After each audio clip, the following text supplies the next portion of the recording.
Good evening, everyone. There are two topics for my general presentation, which will be moderated by GSR sir. Starting with the first one. First is comparing intravitreal air and gas for the treatment of vitreomacular traction. It was published in Retina Journal in November 2020. Starting with the introduction, PVD begins in the perifoveal region where it may be responsible for CME, vitreomacular crisis, macular hole and macular puckers, or ERM. International Vitreomacular Traction Study Group in 2013 classified vitreomacular interface abnormalities according to the anatomical aspect of SDOCT as vitreomacular adhesion, vitreomacular traction, and macular hole. Vitreomacular traction is defined as a perifoveal vitreous cortex detachment with fixation of foveolar vitreous within a radius of 3 mm, causing traction at macula and morphological changes of the retina like pseudo cyst, macular crisis, or SRF collection per CME. Currently, treatment option available for vitreomacular traction is first is observation. 11 to 40% of VMT resolves spontaneously and time of occurrence is unpredictable. For a long time, vitrectomy was the only option where success rate was close to 100%, but the risk of cataract progression, endophthalmitis, ERM formation, retinal hole, and retinal detachment. Third option is intravitreal ochreplasmin. It is a recombinant truncated form of human plasmin that has a proteolytic action on the protein at the vitreomacular interface. It was FDA approved in 2012 as a study done in MIVI Trust, microplasmin intravitreal injection for traction release without surgical treatment. The success rate was 26.5%. Another study was done in 2016 for it, that is ochreplasmin for release of vitreomacular traction and for impending macular hole. The success rate was 41.7%. It has many side effects like because of the proteolytic activity, enzymatic activities, it causes degradation and disruption of ellipsoid layer. Secondly, it can cause zonal lysis and cause subluxation of the lens. Other than this, it causes the ERG changes, cause reduce A and B way. It causes dyschromatopsia and transient visual loss. Because of this significant adverse effect and low success rate, none of these studies have shown success rate above 45%. And high cost, the use of ochreplasmin was limited. Other option is gas injection. PVD induction by gas is once we inject the gas, the syneresis or liquefaction of the vitreous is the key factor for PVD induction. After the injection of gas, there is expanding of gas bubble which stretches and compresses the vitreous fiber. Once that gas start observing, there is shrinkage of bubble which allow this compressed vitreous to get rehydrated and re-expand like a compressed sponge. This liquefied vitreous comes together called as central vitreous synchisis, which form when there is eye movement, there is a formation of break at the thinnest point of the vitreous cortex, mostly at macula. This liquefied vitreous from the syneretic cavity enter into the subileate space through the posterior break and PVD is induced. So the timing of PVD induction is mostly depending on the absorption phase of the gas bubble. Chan et al. Was the first one to describe the intravitreal gas injection for treatment of VMT and for the closure of macular hole. In this study, the VMT release was in 96% of cases and macular hole closure was in 57% of cases after C3 effect injection. Purpose of this study is to compare the intravitreal injection of effect of intravitreal injection of air versus gas on vitreomacular traction release. And second is to attempt to analyze the predictive factor for its success. It is a non-randomized consecutive retrospective study monocentric analysis on the cases were done undergoing for air or gas injection. It was performed at Reims University Hospital between October 2016 and December 2018. Inclusive criteria were patients with VMT who were associated with decreased visual acuity and metamorphopsia. All the eyes with myopia more than 6 diopter, axial length more than 25 mm, or history of trauma, retinal breaks were excluded. And all these patients were re-examined after 1 month post-diagnosis to evaluate VMT release. Before injection of air or gas, best corrected visual acuity, IOP, dilated fundus examination, and SDOCT were done. After giving a local anesthesia, intravitreal injection of 0.3 ml of pure C3 effect or 0.3 ml of filtered air off-label were given at 4 mm from the limbus and IOP was assessed digitally post-injection. No paracentesis were done in any case. Antibiotic drop was prescribed post-injection and no particular position were recommended after injection. 1 month after injection, all patients were underwent a complete ophthalmic examination, including this parameter best corrected visual acuity, IOP measurement, dilated fundus examination, and macular OCT. Judgment criteria for this study were primary endpoint were to look for the VMT release at the end of 1 month on SD-OCT, and secondary endpoint were to look at the four things: BCVA at the end of 1 month, maximum macular thickness, horizontal vitreomacular adhesion, and reflectivity of vitreomacular interface. SD-OCT was used to assess all these four parameters of secondary outcome. In SD-OCT, there is a inbuilt software caliper which measures the maximum macular thickness and vitreomacular adhesion, horizontal vitreomacular adhesion, as shown in this diagram. Associated other diseases like age-related maculopathy, ARMD, ERM, and diabetes were also noted. The visual acuity were converted in logmark for the statistical analysis. Quantitative paired data were measured with Wilcoxon matched paired test, and non-paired data were measured with Mann-Whitney test. Associated factor were studied using univariate analysis and multivariate analysis. To assess the cutoff value of maximum macular thickness, a receiver operator curve was created and area under curve was calculated, which we will discuss in upcoming slide. Result of this study were 24 injections were injected in 22 eyes of 22 patients. 2 eyes were injected twice, initially with air and later with C3F8. So it was counted at two times, so it comes to the 24 injection.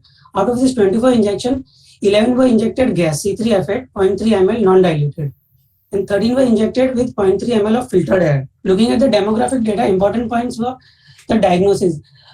In the C3F8 injected group, the VMT were present in VMT in 10 and 1 eye were having VMT with macular hole, and no such thing was seen in air group. C3F8 injected group, phakic patient were 9 and air injected group, phakic patient was 7. 1 VMT was associated with macular hole, that is 4% among these 24 cases, and 2 eyes have been injected unsuccessfully with air 2 months before the injection of C3F8, and 1 eye have received an unsuccessful ocriplasmin injection 14 months before the C3F8 injection. So the primary outcome to look at the VMT release is in the C3F8 group, 11 eye were injected C3F8, so the VMT release was 7. In air group, 13 eyes were injected with air and VMT release was 3. So this difference between 7 and 3 was statistically significant with univariate analysis and multivariate analysis. About the exceptional cases in these 24 eyes, the one case with VMT with macular hole in which C3F8 was injected, the VMT was released after 1 month. 2 eyes were initially injected with air and later with C3F8, in which VMT were released in 1 eye, and 1 eye which received a ocriplasmin injection, no release was seen even after C3F8. If we remove this exceptional case and only consider the C3F8 and air injected group after removing this exceptional case, then also the difference between C3F8 and air injected group comes out to be statistically significant. This is a picture of before VMT release and after VMT release in C3F8 in picture A and B. In picture C and D is after air, and picture E and F shows VMT with macular hole, which after C3F8 was start closing after 1 month. Secondary outcome, they looked at the fourth picture: BCVA, maximum macular thickness, horizontal vitreomacular adhesion, and reflectivity of vitreomacular interface. In the VMT release, 7 in C3F8 group and 3 in IR group. So total VMT release were 10. And out of this 24, 14 eyes were no VMT release. If we look at the vision of BCVA, before injection was 1.15 and after injection was 1.10 in logmark. So this difference was significant. And in no VMT group, the vision deteriorated from 0.34 to 0.43. And this difference was not significant. Looking at the second parameter, maximum macular thickness, before injection in VMT release group, it was 374. Mean maximum macular thickness, and after injection it was 331. Now this difference between before and after injection was not significant. And similarly, in no VMT release group, 515 and 494 micron before and after was not significant. But if we see MMT between VMT release and non-VMT release group, that is 374 and 515, this difference was significant. Third parameter was horizontal vitreomacular adhesion. Between VMT release and non-VMT release, it was 359 and 442. Again, this difference was not significant. And fourth parameter they show is the reflectivity of vitreomacular interface, which will reflect the future occurrence of ERM, but there was no significant difference was found in this study. This is the table from the study representing this four parameter of secondary outcome. Then a receiver operator curve was prepared for maximum macular thickness. Receiver operator curve, in this curve, the x-axis represent the false positive and the y-axis represent the true positive. By considering the different threshold level, we plot this graph. Suppose we consider the threshold as a 1. So we can include threshold as a 0. Then we can include all true positive, all false positive. So point will come somewhere here. If we consider threshold as a 0, so only true positive case will be included. So point will come somewhere here. So by considering the different threshold level 0.2, 0.4, 0.6, this graph is plotted. And it is the domain expert which decide which point has to be taken. So like a domain expert says, if there is they want a high true positive, that is sensitivity, so he will take a point over here, that is this maximal macular thickness where VMT can be released. But if he says he wants maximum true positive and doesn't care of false positive, then he will take a point over here. And if you want to take a maximum true positive considering the false positive, so at finally this point was taken as a maximum macular thickness of 362, which were having a sensitivity of 90% for VMT release and specificity of 57.1% for VMT release. And all the area under this curve is if the area under this graph is called area under curve, and this area under curve more than 0.5 is considered as a good model. In this study, the area under curve was 0.743. And any graph above this midline is considered as a good model. So maximum macular thickness of 362 was considered a factor for VMT release. Out of the 14 no VMT release eye, 5 eyes underwent vitrectomy.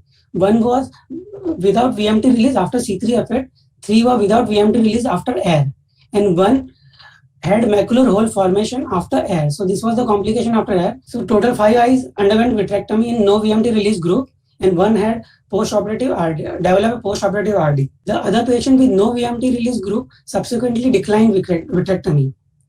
Looking at the complication with C3 effect, 1 case has developed increased IOP of 40 mm of mercury, which immediately managed post-injection with mannitol, and topical AGM was given for 15 days, and eventually VMT was released in that group.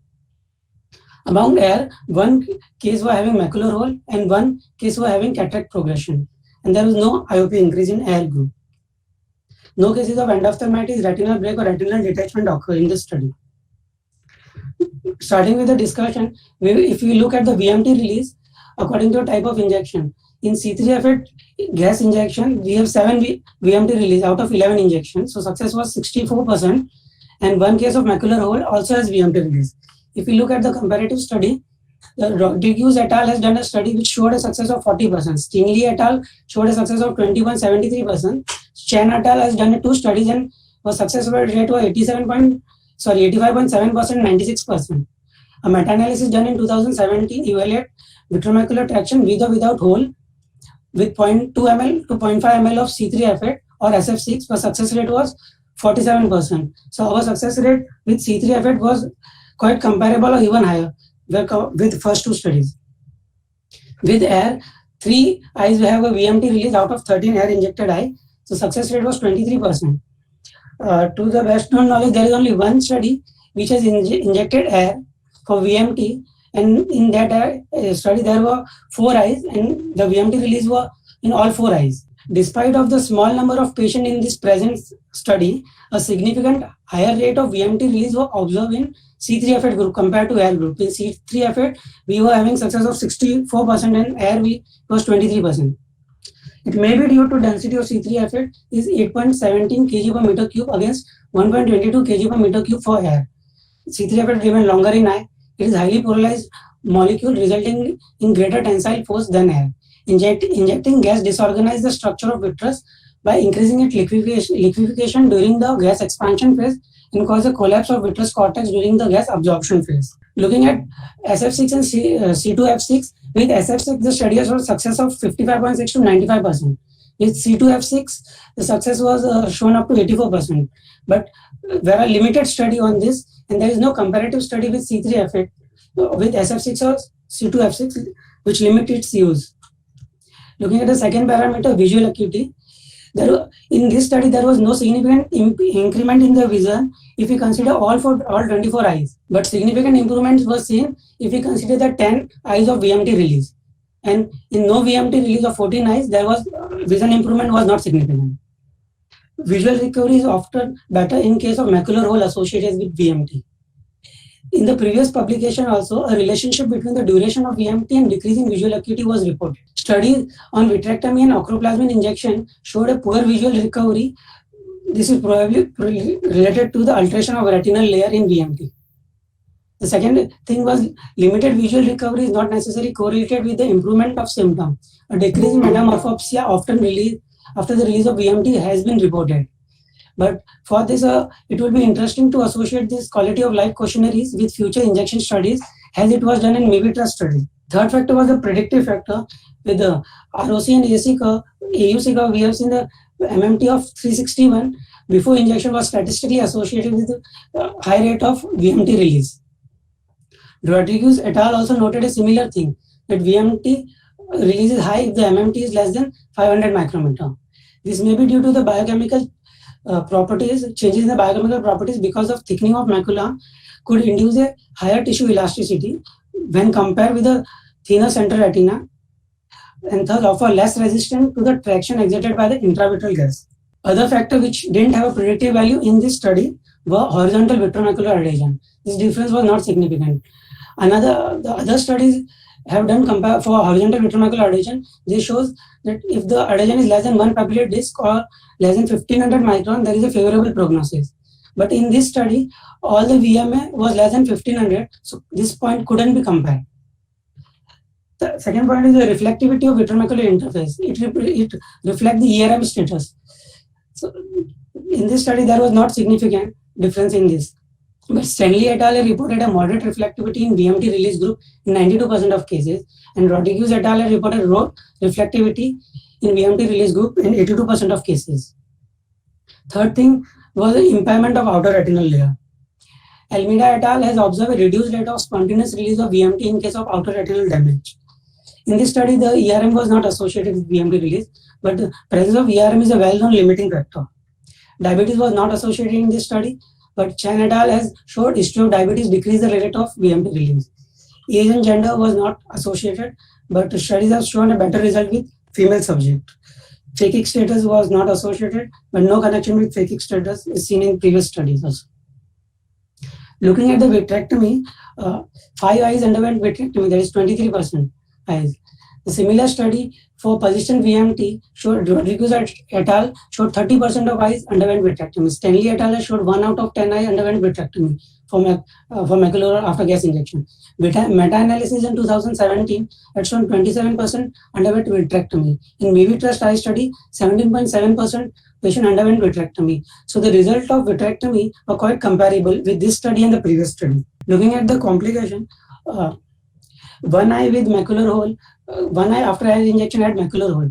The previous study in meta-analysis done in 2016 showed after gas injection, the rate of macular hole is 4.1%. After ocriplasmin, it is 3.8, and after vitrectomy is 2.9.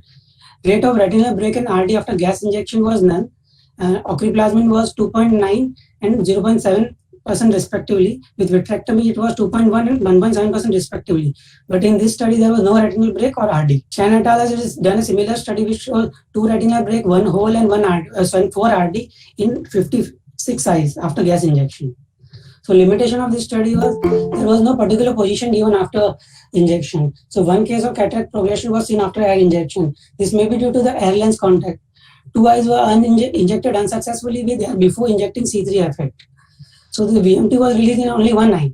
So this air injection could influence the VMT release. So this was a weakness of the study for comparing air in versus C3 effect. One case of unsuccessful acroplasmin injection was there, but no VMT was released even after C3 effect. So this case doesn't contribute to the statistical consequences. Author decided to keep these cases in overall analysis because the study reflects the real life condition. So take home message of this study is PVD in VMT can be observed with both air and gas injection, but with few complications. Although occurrence of VMT release with air seems to be less frequent in this study, compared to gas. The VMT released with air may depend on case selection, which remains to be evaluated in large randomized study. The second study is surgical outcome of 25 gauge PPV pars plana vitrectomy using air as an internal tamponade for primary rhegmatogenous retinal detachment. This study was published in Retina Journal in November 2020. Studying in introduction, pars plana vitrectomy is one of the common surgical approach for treating reg-RD. Commonly used gas 18 to 20% of SF6, 15 to 16% of C2F6, or 14% of C3F8. Since April 16, this expansile gas was no longer commercially available in China because of legislation changes. Surgeon would either choose air or silicone oil as an internal tamponade. Air has advantages as a shorter half-life, earlier air travel, reduce risk of cataract development, mitigate against PVR and ERM, the use of endolaser and more complete drainage of SRF, chororetinal adhesion around retinal break form much quicker. This is the part of rationale behind this study with use of short-acting air as opposed to long-acting gases in the earlier study done on reg-RD. None of the previous study using air for reg-RD has included GRT or a macular hole. Purpose of this study is to report the surgical outcome of 25 gauge PPV using air as internal tamponade for patient with primary reg-RD. It was a retrospective study done between August 2016 to May 2018. It was done at Beijing Tongren Eye Center in China. 59 eye were included, all consecutive patients were included, but the factor was the RD should be less than 3 quadrant and PVR changes should be less than C1 grade. And all underwent 25 gauge PPV with air tamponade by a single surgeon. Preoperative examination included BCV using Snellens converted into logMAR, IOP with non-contact tonometer, slit lamp and indirect ophthalmoscopy and OCT. Intraoperatively, retinal break number, type, position, number of quadrant involved, endolaser photocoagulation done around with or without scleral cryotherapy, whether it was combined with the cataract surgery, and duration of operation, all were noted for surgical records. Post-operative BCVA, IOP, slit lamp examination, fundus examination at day 1, 1 week, 1 month, 3 months, 6 months, and 1 year were taken. The main parameter in this study, they looked for the single operation anatomical success rate, final anatomical success rate, visual acuity, and surgical complication. And ERM was assessed based on OCT. PVR were diagnosed using the old classification of American Retina Society terminology community, the first classification given in 1983. After routine cleaning and draping, 25 gauge 3-port PPV was performed using Alcon Constellation machine and non-contact wide viewing system ReSight. After doing core and peripheral vitrectomy, adherent vitreous were removed with IVT assisted and vitreous base shaving was done. All the traction were relieved around the retinal break. The retina was flattened either with LPFC or fluid air exchange, and SRF was done from the primary break. Break were lasered with endolaser with or without cryo, and 3 to 4 row of 360-degree prophylactic laser were done in every case of 59 eyes. Air was left as internal tamponade and sclerotomy was closed if they were leaking. Post-operative face down position or lateral position were given for 3 to 5 days. Statistical analysis data were expressed as categorical variable were expressed in number, normal distributed variable expressed in mean with a plus or minus standard deviation, variable with squared deviation as a median. IOP and BCV before and after surgery were analyzed with repetitive measurement deviation analysis. Continuous variable were measured with independent sample t-test or Mann-Whitney test, and categorical variable with chi-square test. The things were seen where PPV was performed within 3 to 40 days after the onset of symptom. The follow-up period was roughly 12 months, 12.92 plus or minus 5.92 months. Supplementary cryotherapy was done in 2 eyes, that is 3.4% of eyes. The surgical duration was 60.57 plus or minus 14.57 minutes. The sclerotomy was closed in 34 eyes out of 59 eyes, sutured in 34 eyes. None of these cases were combined with cataract surgery. There was no significant IOP difference before and during the recovery period after surgery. Looking at the important point in demographic data was the phakic patient. Out of the 59 eyes, 53 eyes were phakic. PVR changes, they had included less than C1 and C1 were only in 2 eyes. GRT were present in 3 eyes, but they did not specify in which quadrant GRT were present. Looking at the break, the inferior break were present in 3 eyes, superior plus inferior break in 8 eyes out of this 59 eyes.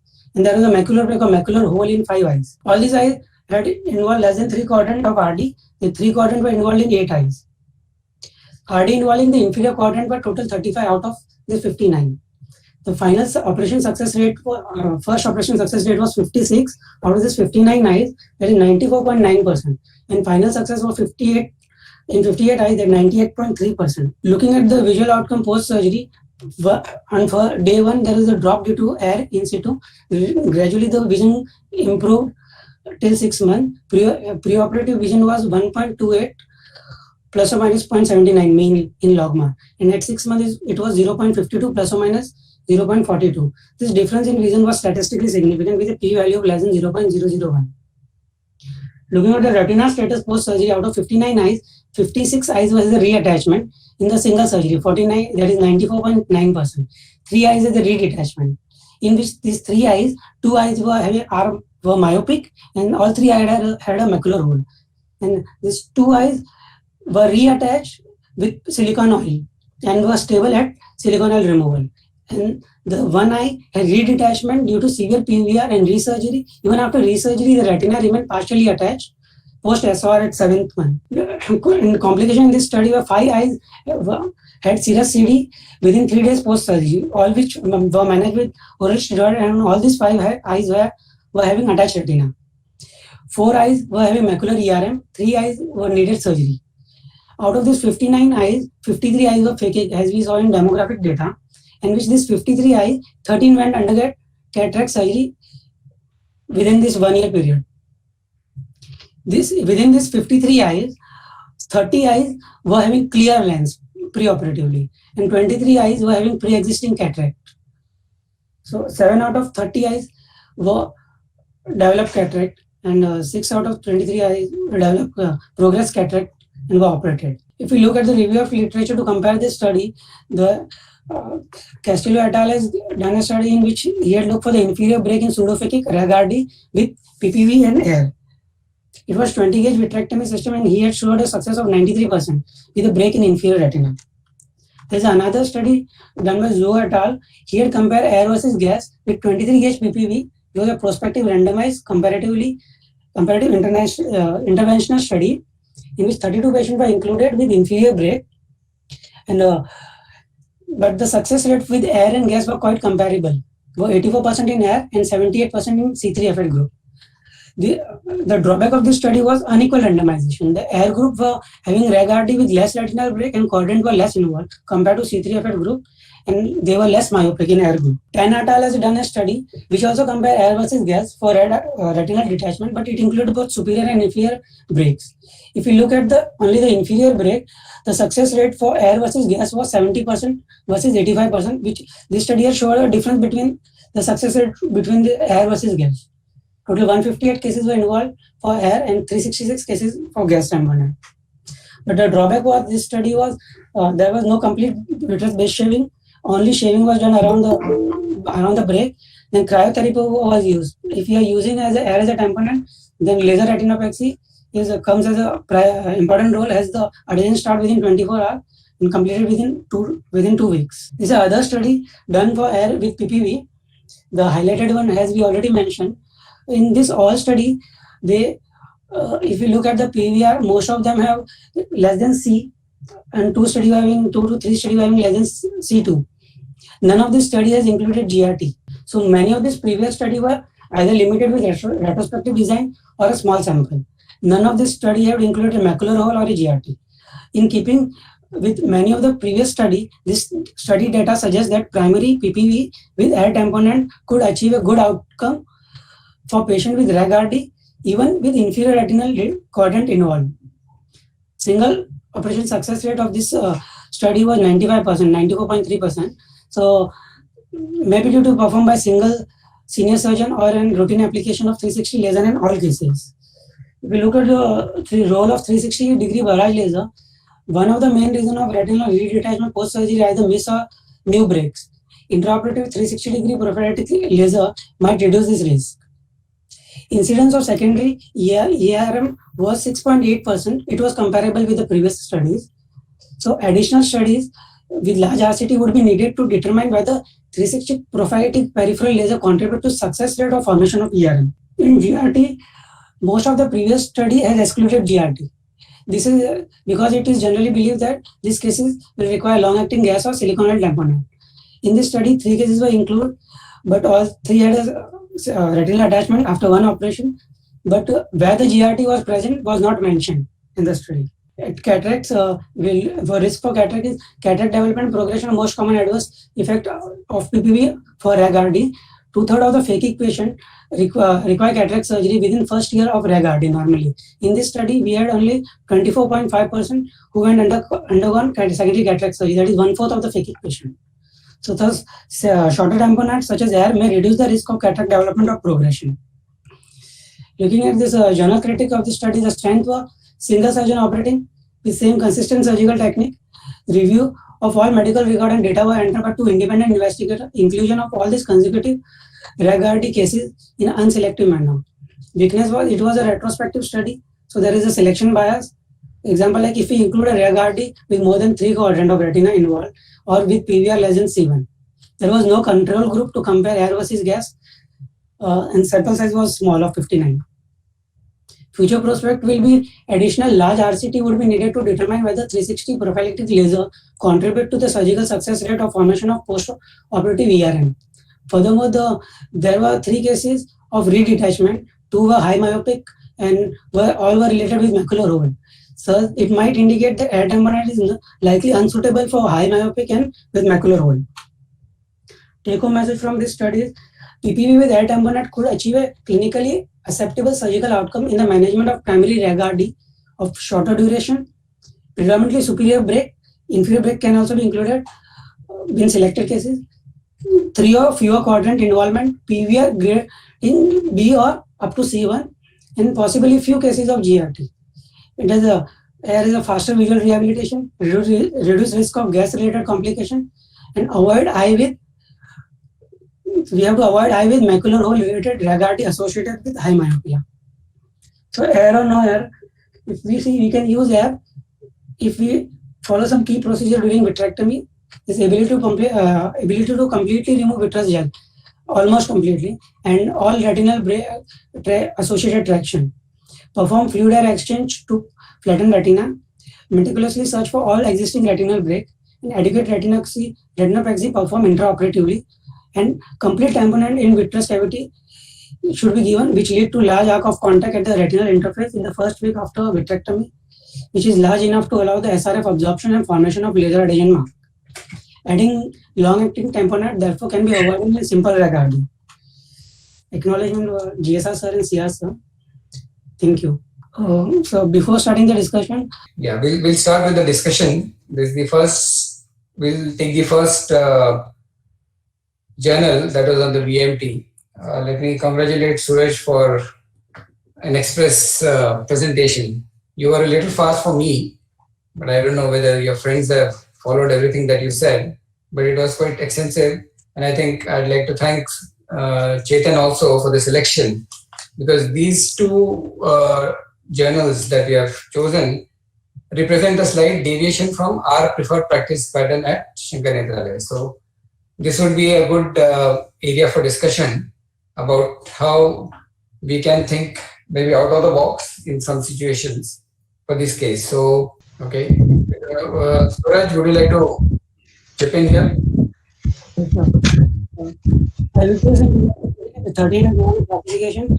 It was divided into 3: vitreomacular adhesion, vitreomacular traction, and macular hole. In vitreomacular adhesion, there is a perifoveal vitreous detachment, and vitreous is attached within 3 mm radius of fovea, and without any retinal changes. In vitreomacular traction, along with this, there is a retinal changes. Either there is a cyst or schisis, macular schisis, or CME, or a subretinal fluid. And in macular hole, there is a complete loss of all retinal layer. So I just wanted to get the opinion. Why do you think is the success rate of this study for air different from the C3F8?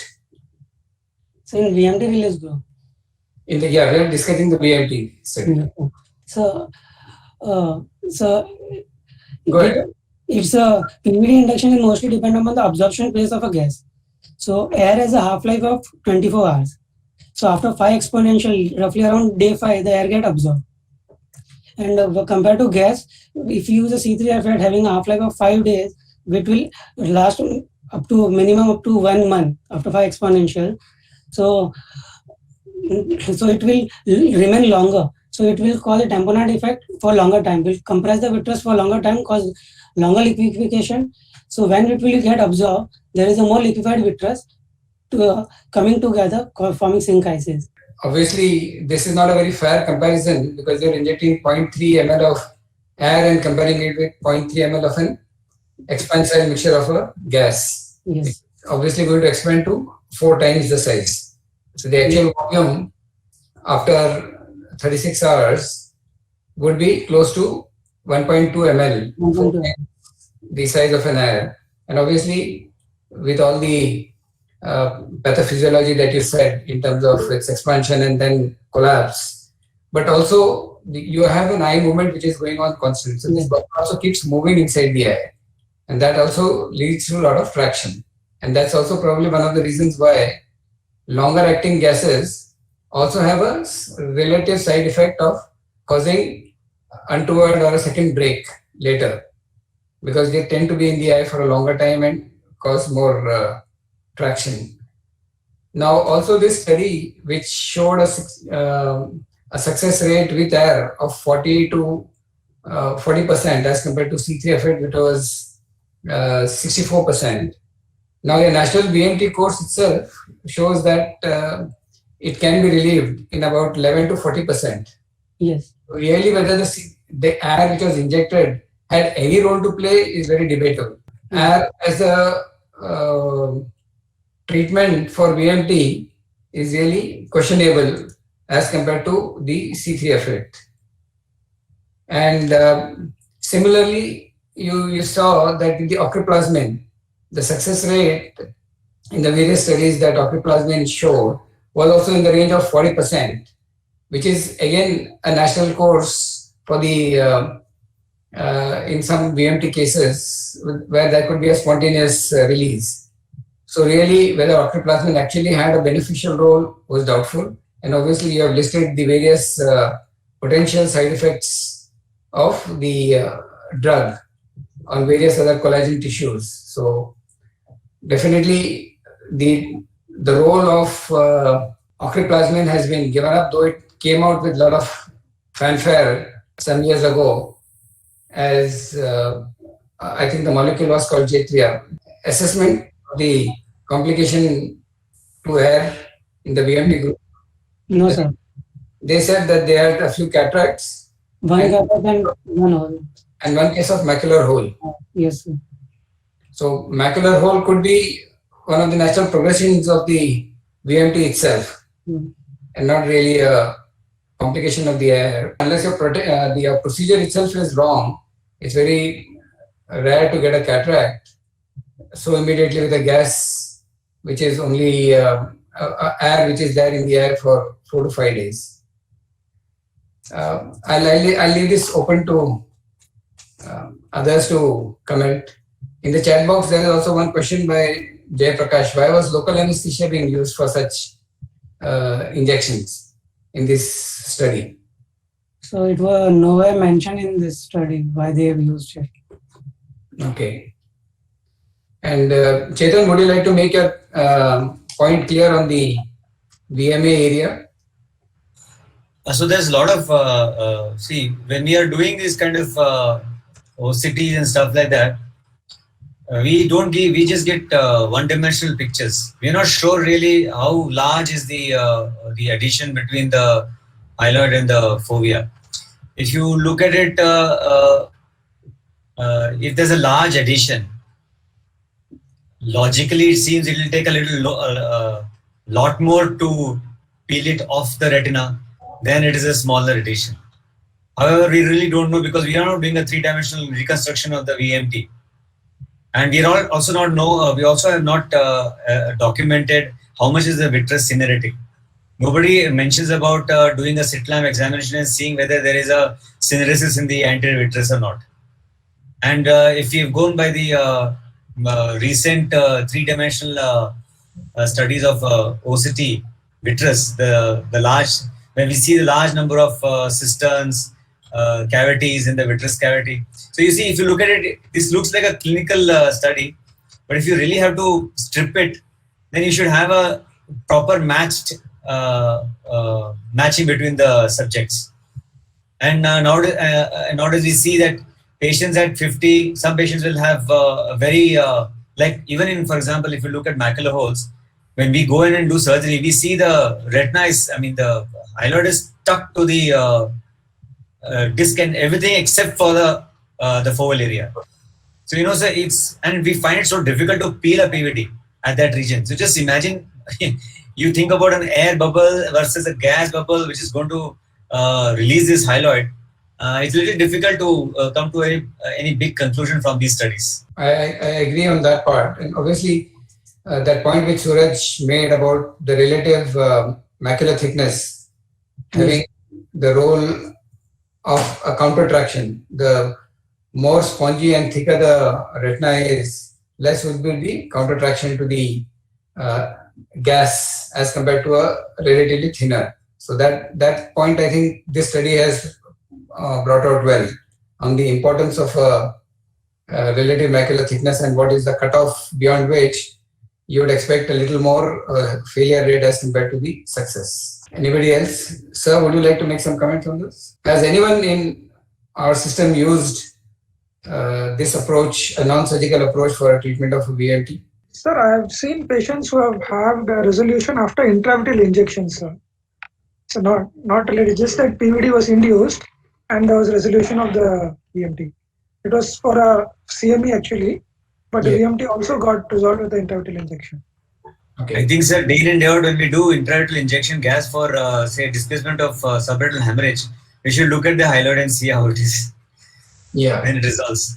Yes. I don't think I see a hyaloid detachment after the displacement of the hemorrhage from the fovea. In the few cases that I've done. So I think what Jay Prakash mentioned about an injection anti-VEGF for, was it for a macular edema or a CNVM? Which was it, Jay Prakash? It was a patient with, yes sir, for a macular edema, sir, diabetic macular edema. Patient also had a VMT and that also got resolved with the injection.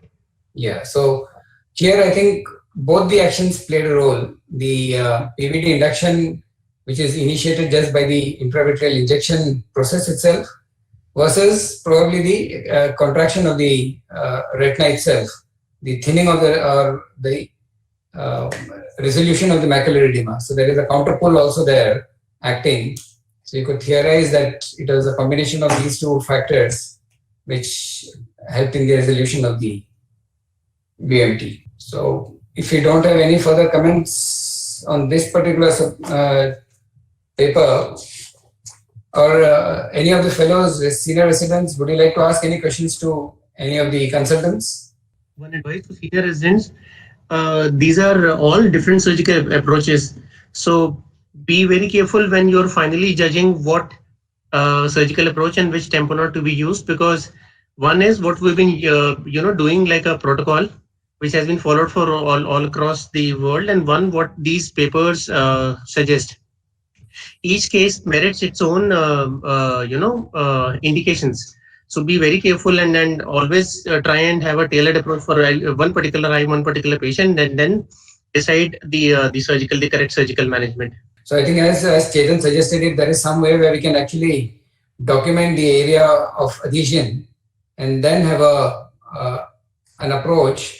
So especially for a patient who is otherwise unfit for surgery or doesn't want a surgery, but you actually feel that the vision or the retinal distortion because of the VMT is significant, this can be tried as an approach. You don't lose much, but definitely the choice could be between an SF6 versus a C3F8. And I really feel AIR doesn't really add to the successful outcome as has been shown by various studies. So coming on to the second subject, the second study, that was a 25 gauge vitrectomy with AIR as a tamponade. The interesting part of the study is obviously this was something which was forced upon the investigators due to legislative changes in the country, where expansile gas is for some reason prohibited.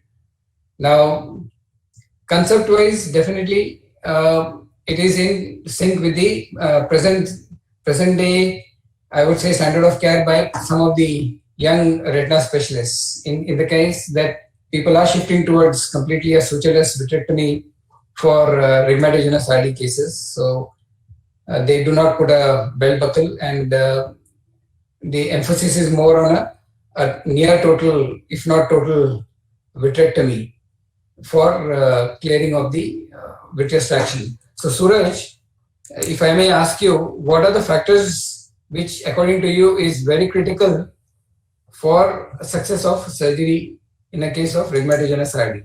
Because once you understand that, your surgical approach, the various steps that you're going to do, becomes very easy to analyze. So first is to relieve all the traction from the brake. Maximum to complete vitreous base shaving. Then try to drain SRF. After fluid air exchange or fluid gas exchange, trying to drain the SRF as much as possible, and to have a good tamponade effect. Anybody else would like to add to whatever Suraj has said? Laser, sir. Laser. Yeah, retinopexy. Yes. Let's see. Anything else? Sir, depress the periphery to look for any additional breaks. Yeah. Basically, they say search the brake, seal the brake, and support the brake. So. Yeah. So I think you all have covered most of the things. What is very critical for in a case of detachment, whether it is rheumatogenic, tractional, or an exudative, is either a pull or a push component, which is very important for you to understand. So let's now restrict our talk only to the rheumatogenic. So obviously there is a traction. So that traction has led to a brake, and that brake is now the source for the ingress of the liquefied vitreous into the subretinal space. So your surgical technique, what is very critical is, first of all, for you to identify and locate all the primary breaks which are there in the eye. You cannot miss any of these breaks. So a very thorough systematic fundus evaluation. Once you have identified these breaks, then obviously the next step is to classify it in terms of its PVR, because that also becomes very important. You could have just a single break, but a very severe PVR. So that would identify or determine your surgical steps that you're going to do. Obviously, the goal of surgery is to relieve all traction, whether it is pre-retinal, the surface, or the subretinal. All tractions will have to be relieved completely. And once that is done, you also need some form of PEXI. So again, very debatable whether you do PEXI only to the breaks as compared to the PEXI which is now being followed more commonly, that is a 360 degree. But the crux of the matter is you need to relieve all traction and you need to do a PEXI. Once you have done that, the tamponade becomes a secondary matter, depending on how confident you are with your actual success of PVD induction, relieving the traction, and doing a good base excision. If you have done that, then probably you can be as confident as Dr. Dhanishri and not put in a belt buckle for most of, if not all of your cases. So we'd like to hear from her also later on. But there are surgeons now who are moving away because they are that much sure of getting a complete PVD induction and relieving of all the breaks. And once you have done that, then your choice of the tamponade can actually be guided by some of the points from the surgery. So if you have breaks which are located in the superior half, you have detachments which are less than 3 quadrants and PVR less than grade C1, you can actually just get away with a vitrectomy and air. And this study does bring that out quite well. What is interesting is there are poor success rate with macular holes. So would anyone like to explain why the success with macular hole in this study was lower?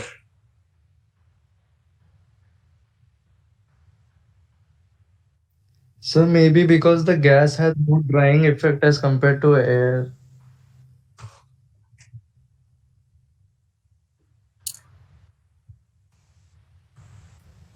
So gas does not stay in the eye for enough time, and the buoyancy is not enough to.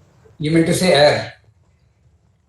Air does not stay in the eye for a long enough time, and the buoyancy is not good enough as much as gas. The arc of contact may be very small. So if the patient does not maintain a very good position, it may not work. So in what I'm trying to ask you is, how do you manage a macular hole without detachment in terms of surgical approach versus a macular hole with that being the only hole and a detachment? How is the surgical approach going to be different? So in macular hole with detachment, we do a light burns around the hole. So the retinopexy is not that good. So we require longer tamponade compared to if any break elsewhere where a heavy retinopexy can be done, it can have a good effect. Anybody has any comments to that?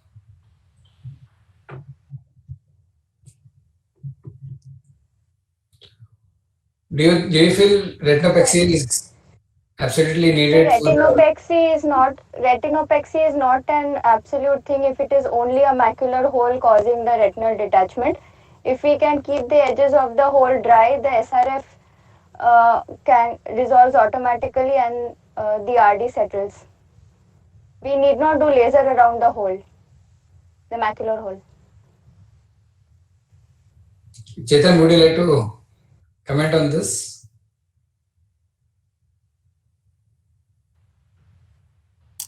See, once you have the basic principle is once you have detached the retina is never going to go back to the original addition that it ever had. Okay, it can never go back to its original additions. You may have a good drying effect posteriorly. That is true. That we always see if you have a small macular hole and we have a small pocket of SRF and you put in gas, it closes down. But the problem with gas is, as sir said, it's a question of the arc and the high interfacial tension that it has. So the buoyancy and the high interfacial tension is what is important. So it has to be under contact, and it is the most dependent portion of the eye. So you need to have a proper contact, and the gas level should be enough to cover both the peripheral break and the posterior hole. So you have to calculate yourself what kind of positioning that you have to give the patient, whether your positioning will help in keeping these two factors, that is two positions dry. So it's not necessary to what do you call close keep the hole dry alone. You have to also keep the peripheral break attached. Once that is attached, and if there is no fluid trickling from that towards the macular hole, these things will get settled down on its own. The macular hole doesn't need any special laser. It's only when it recurs, then we do a laser, and that too, then we know the dynamics of the hole. We know that is the only cause for the recurrence. Then only we do something about it.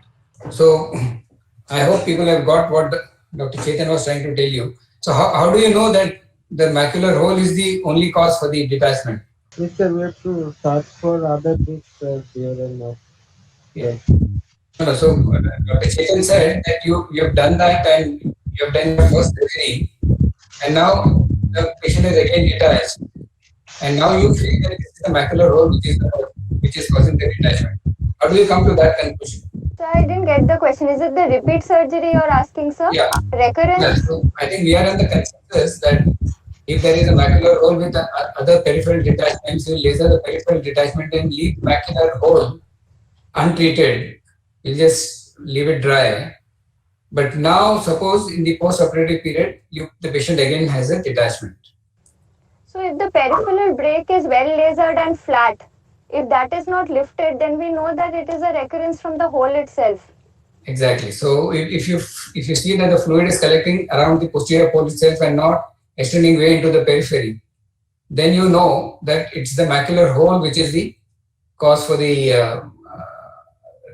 macular detachment that's happening, and not really a peripheral. So obviously, then your surgical approach changes. So I'd like to ask my colleagues: has anyone just tried doing a ILM peel and try to stuff that into the hole and just hope that it will close and just do an FG without doing a laser for the hole? So I have done ILM peeling, sir, but not stuffed it into the hole, sir. Like it came as a complete peel. Okay. And in one patient, the hole closed, sir, with retina getting attached to it. I have also done that for one case, but unfortunately I did it in the primary surgery itself. So the patient had a macular hole and a peripheral break. So I lasered the peripheral break, and for the macular hole, I just did the island peel and left that flap covering. I didn't stuff it in, but I flipped over the flap over the macular hole. So unfortunately, I'm not able to conclude whether the macular hole itself was the only break, whether it would have still held on. But the hole closed. So theoretically, yes, that is one of the options where you can do a island, either covering or stuffing it inside, whichever way one is comfortable, and give the patient a very strict position and hope that the hole closes before the fluid, the air or the gas that you have used completely egresses and the fluid has an access back through the hole. Yes, Girish. So this is me talking through Vineet's ID, and there was some problem with my this thing, and I could not log into mine. So yeah, very interesting class and very interesting discussion. I have had experience, very varied experience with this macular hole problem, and I have done many cases where I have not done the laser to the macular hole and done only the ILM peeling in a detached retina. Versus also I have cases where I have done the laser to the macular hole. So more often than not, I have noticed that without the laser, the macular hole does not get sealed, and invariably the second detachment can occur, redetachment can occur. So there are very very few cases where the ILM peel and no laser has been successful in a RD scenario, in my opinion, my experience. And very recently, we had a very interesting case where in the primary surgery there was RD with macular hole, and I think there was some peripheral hole also. So this macular hole, I have done ILM peeling, stuffed that ILM inside the hole, and not done laser to the macular hole. And subsequently, patient has come. I think we also put silicone oil for this patient, and subsequently, patient has come and he developed fibrosis just around the area of ILM peel. So there was like a ring of fibrosis at the edge of the ILM peel, and the central area where the ILM peel was done was actually bulging through that ring. It all bunched up, and there was a RD. There was no peripheral break seen, and no other PVR and no other membrane. Only this ring was there. So, and inside, when we opened the ring and flattened the retina, the macular hole was open. So we had to redo the surgery, and so this time I did laser to the macular hole. So I am always a little skeptical leaving the macular hole unlasered. Although there is always a tussle whether to do laser or not to do, because if you do laser, you are compromising the visual outcome. But I would rather have an attached retina with a macular scar than have a detached retina and again operate. So I always go for laser to the macular hole more often than not. Yeah. Dhanishri, what's your laser sitting for such a scenario? I start with the lowest power, say whatever, I think 100 or 150, 100 milliwatts power, 100 milliseconds, and whatever interval. And I give not all along the edge of the macular hole, but I give like a few burns along the edge. So maybe 4 or 5, like just anchoring kind of Okay. burns. Yeah. Sir, I have a question, sir. Do you peel macular ILM in under LPFC, so in a detached retina, or you just stain and peel just like that? No, so I think I've tried in both the scenarios, but under the PFCL, it is to tear off.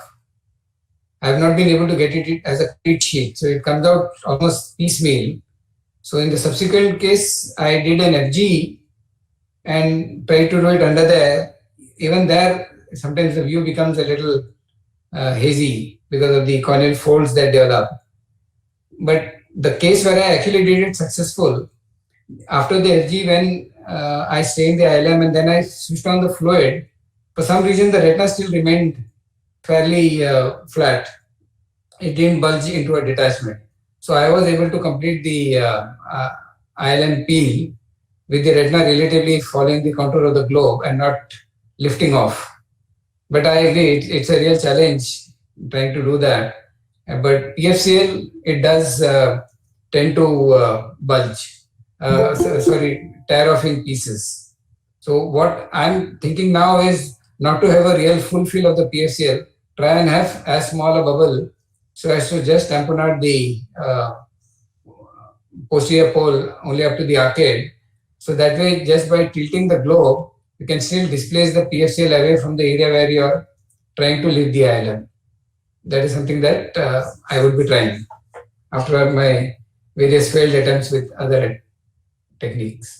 And regarding any issues with the dye going subretinal, sir? Yeah, that I mean, I've not done any studies to find out whether there's any lasting toxicity effects of the brilliant blue, but it does go subretinal because I generally don't go very close to the macular hole to make it absolutely dry for the fear of touching the RPE. So there is inevitably some amount of dye which goes subretinal. So the contrast does become a little difficult, but you can always initiate the edge little to the periphery, and once you get one edge, you can actually see the contrast much better. So I use the finesse loop a lot to initiate my edge of the ILM, and once I do get an edge, then it becomes very easy. You just do a pinch and peel technique and use that one extending arm like a CCC to get the peel all around. But it does compromise as compared to in an attached retina where you get the contrast much better. In a subretinal spill, sometimes the contrast is lost. I recently did a case. I did the staining under LPFC, sir. So it didn't go subretinal actually. Okay. So after FG, it always went subretinal. But I put LPFC, and under LPFC, I put the stain. So it didn't go subretinal. But the posterior capsule got stained actually. So you have to complete PFCL fill? No, sir. Only on the posterior pole. And Okay. go with this thing, the needle just beneath the LPFC bubble and just Okay. inject. So it just spreads under the LPFC Okay. and the excess dye just comes washed out. And when you rotate the LPFC bubble, the rest of the dye just gets washed off, sir. The only problem I had was the posterior capsule got stained with the dye. This is what in a fluid field eye you put, right? Yes. So yes, It's not fluid air filled dye. field No, sir, and in a a fluid PFCL on the filled posterior dye. pole, not like that. Yes, and a fluid filled dye with a small bubble of LPFC on the posterior pole. So I think we have done. So like what PV sir was asking, maybe you do an FG and also use the PFCL to close the hole for whatever little spillage that might happen or slippage, and then use your PFC the dye. So you get a staining which is restricted only to the posterior part of the retina, and at the same time it doesn't stain your posterior capsular and compromise your subsequent part of the surgery. I think that also can be an option here. But I didn't use this technique. Maybe I'll try this. I wasn't quite sure of the technique of injecting it under the PFCL. I wasn't quite sure. I thought it would just get washed away and not stain. But if it remains there, it seems to be an interesting technique. Any other tricks from any of the consultants about ILM peeling in a case of detachment? How do you initiate, where do you initiate, and how big an ILM peel do you aim for? And actually, how do you prevent it from breaking multiple times? I think it's going to break because it's not going to come like capsulorhexis. Now, what I suggest, like what I do is what Girish said, do FG, retina flattens. Once you stain the PFC like a brilliant blue, I again put the fluid back and just ensure there is no turbulence. And if there is no turbulence, posterior pole remain attached for a while. And that gives you opportunity working on a flat retina. You start peeling here is from disc away. So disc as a fulcrum. And when you start putting and pulling from the disc away, so retina remains down there. Slowly it will start detaching, but still it works well. But if you start on temporarily pulling toward disc, then you don't have to have counter resistance. The first thing is the moment you lift it, whole retina comes up along with ILM. Again, you are in the same boat. So you will have to like a peel from the disc towards periphery. Okay, so that's the way it works. I tried PFCL under PFCL also. It works under PFCL. Yes, it comes and initially it will tear up, but small bubble, not filling large bubble, just within the arcade. What rightly you mentioned, Girish. So just small bubble on the posterior pole, and you just keep on like rotating and peeling this up. It works. But what we need to keep in mind here is our forceps or whatever instruments we have, they have a halo lumen. Okay, and when you have tried to peel it up, because of you have a pressure gradient, positive pressure, and your that one end of the forceps, the tube, it is within the PFCL, and the other end is outside. You realize slowly quantity of PFCL is reducing because it's just egressing out. Okay, so that you have to keep in mind. I think the points which sir enumerated are very good. So I think the take-home point is definitely less turbulence, and that can be achieved by valved cannulas. So have good valved cannulas, especially when you are planning this kind of surgery, so that there is no turbulence. Initiate the ILM peel near the disc, so that the disc acts as a fulcrum and keeps the retina attached, and you then go away from the center towards the periphery. I think that's a very important point, because the moment you do it temporarily and there is a retina folding up or lifting, the fluid will just egress, and within no time you'll have a bullous detachment, and then you'll again have to go back and do the FG, because with a bullous detachment it's just not possible to peel the ILM. And if you have a break somewhere in the mid periphery when you're trying to peel this ILM, that break also would have a traction and keep on enlarging. So one needs to be very careful about actually having a 360-degree view of what you're actually doing when you're actually peeling the ILM, what kind of forces, tractions you are creating. What I wanted to actually emphasize is not only valve cannulas, it's important to keep an instrument against the flow of fluid which is coming from the infusion cannula. That is important actually. Yeah. So it is a sudden inflow that causes the turbulence in an air-filled eye. So if you keep an instrument, maybe your cutter or something against the flow, or you can keep the flow at a lower rate, which you can keep in the machine. You can keep your infusion at 30 millimeters, but the flow which you can monitor on your machine, you can change the inflow rate. So you can make it maybe less than 3. So it will be a slow flow, and you will not lose your effect. So, and you can keep your instrument against the flow. That will reduce the turbulence overall, and that gives you a better control over the detachment becoming bullous. Yeah, Chetan. Yes, sir. 1 minute. I'll just show 2 videos quickly. A very small clip, some 30 seconds or something. Whether I can play. To sure, sir. Okay. Because the topic came up suddenly. I remember some fitting. I just pull out this video. Just 1 minute. I'm opening. But I think when you're doing these procedures, you should avoid multiple entry and exit from the sclerotomies. Go in, Very finish important. Yeah. Okay. Can you see this video? No, sir. We have to. Now you're sharing your screen, sir. Okay. Yes. So, okay. I'll start playing 1 minute. This is what detached retina and how we should go about. See, this is the disc and you are peeling. So what happens? It will start retina lifting up. So your direction, see, the getting pulled slow, but however your force from the disc and away. See, if retina falls back, it is getting lifted up. Okay, all the time pulling from the disc away. It is come like a crescentic everywhere because other area retina will start lifting. See, the edge is always crescentic. This again it will pull, coming again it goes as a crescentic.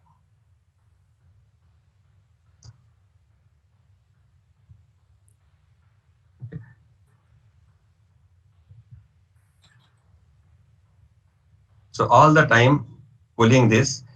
See, now slowly becoming more mobile, slowly fluid starts sipping through, but till that time job is done here.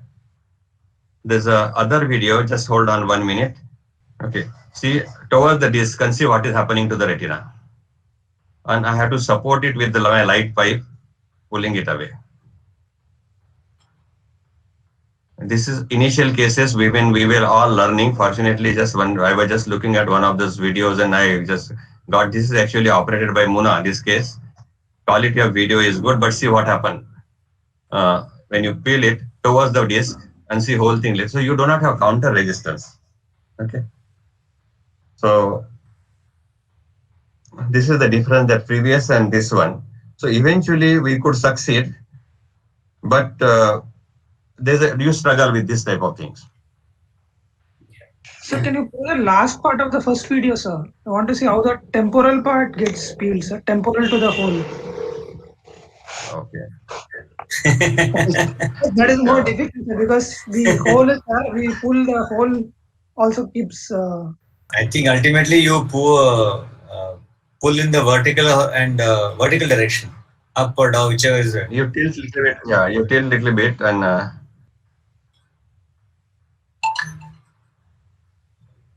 It actually came out here. You see, already this is separated. Yeah, this again will go round and round. Yeah. Okay. But see, my pull is towards always away from the disc, even if I am temporal too, so that my disc that acts as a counter resistance, a counter traction. See, this is what when you see when high mag it was looking small, and this is like this was original break up there, down there rather. So it just came up, and this is just FG after that. Multiple breaks you can see here. Sir, I have one comment about this.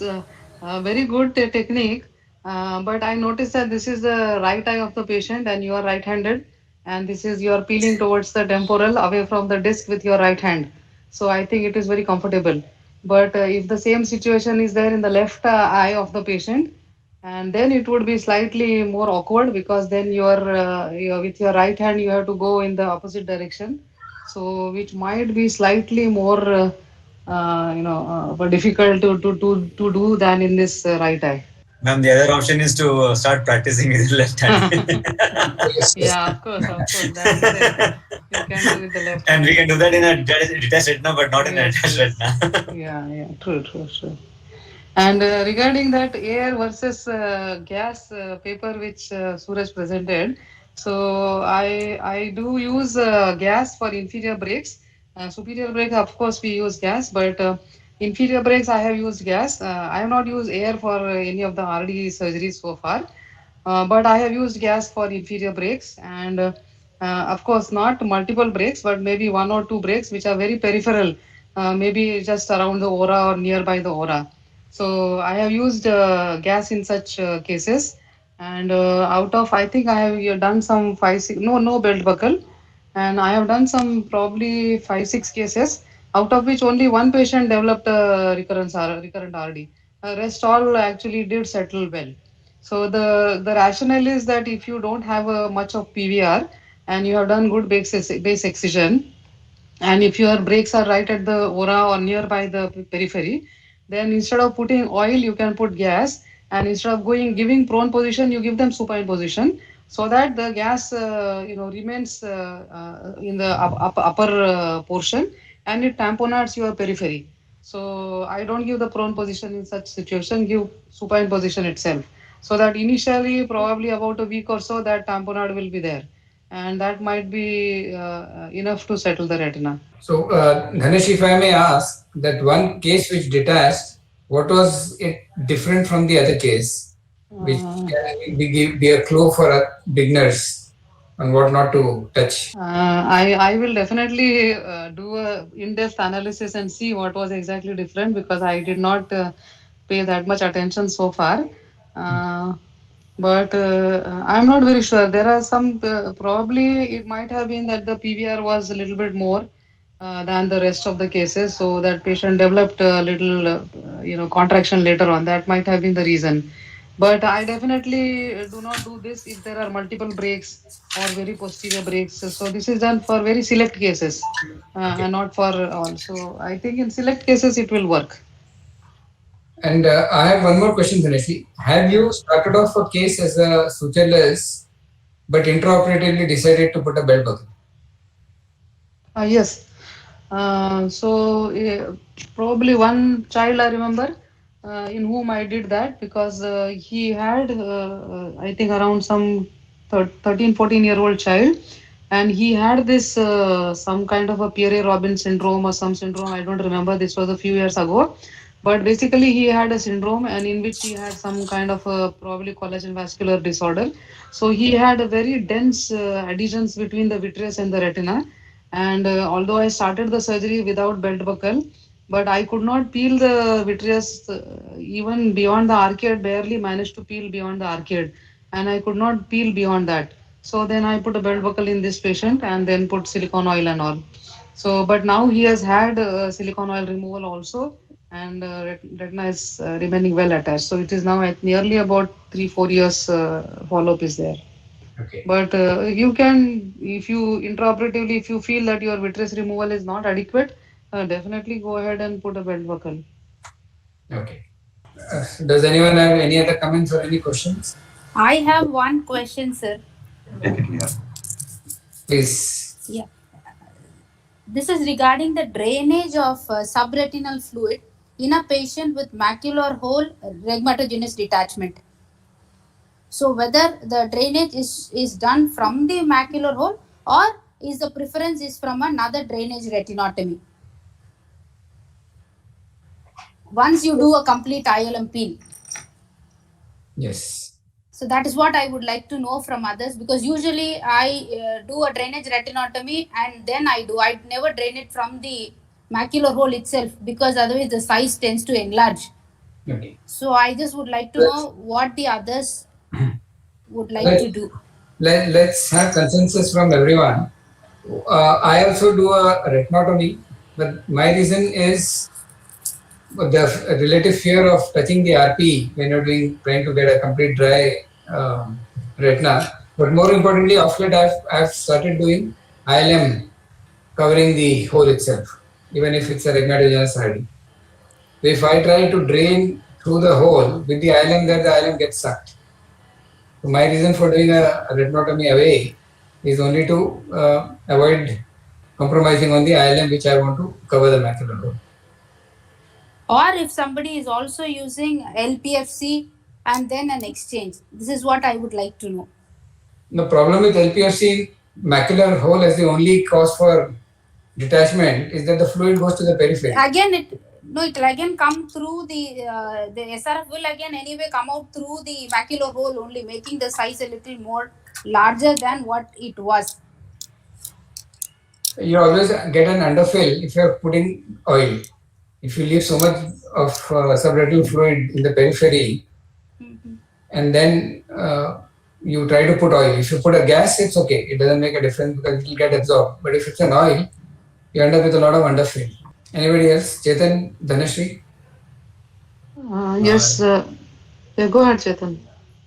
So I don't usually make a retinotomy. I just reduce my infusion flow and use a soft tip cannula to. So the problem is the flow of SRF. You have to have a little patience, and you can do it from the macular hole itself. You shouldn't have a very high flow system. That is, you're doing a passive egress. That will create the larger size of the hole itself. And I don't do the peeling. So you can actually, what you are suggesting, you keep a peel and keep it hinged to one edge, and then you go ahead and then if ultimately put the peel back. I'm not sure how that happens. I've never done that. I just basically the soft tip cannula, the hole becomes smaller and smaller at the end of the last bit of fluid that you do it, and quickly fill in gas. So I don't make a retinotomy. I also don't make a retinotomy. I drain through the macular hole. And just like what Chetan has mentioned, I also use a soft tip cannula.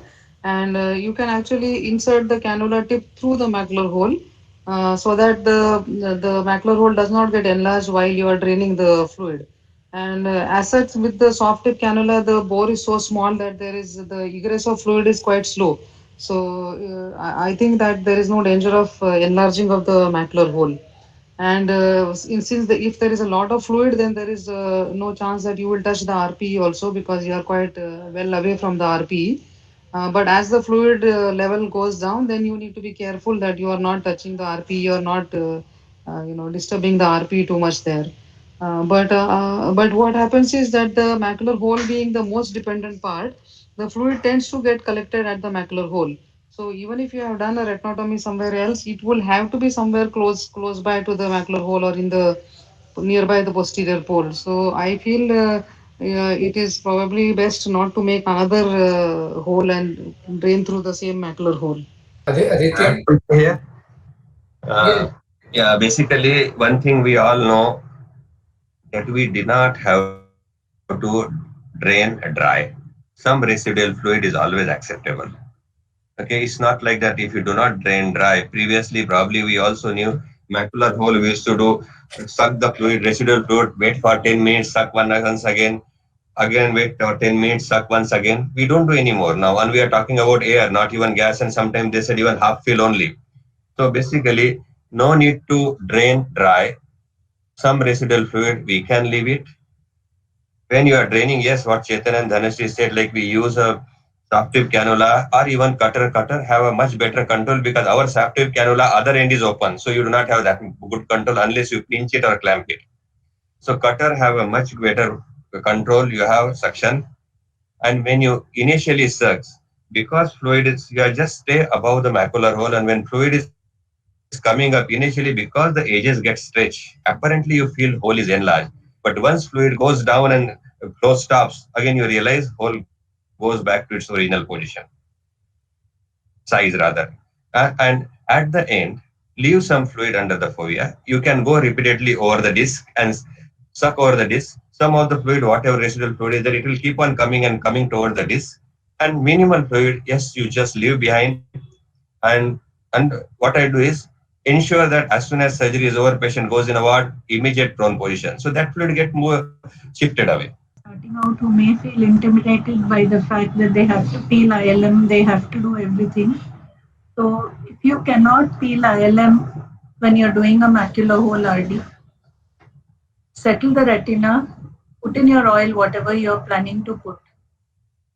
When you do the silicone oil removal and it's an attached retina, you can always peel the ILM at that time and inject a gas pump. So if you're not able to peel your ILM during the first surgery, don't get disheartened. You can always do it in an attached retina later on. And the sucking of macular hole and fluid collection tends to occur when there is a posterior staphyloma. Not all macular hole RDs have posterior staphyloma. So like Girish said, the case that became flat, probably that is a normal sized eyeball.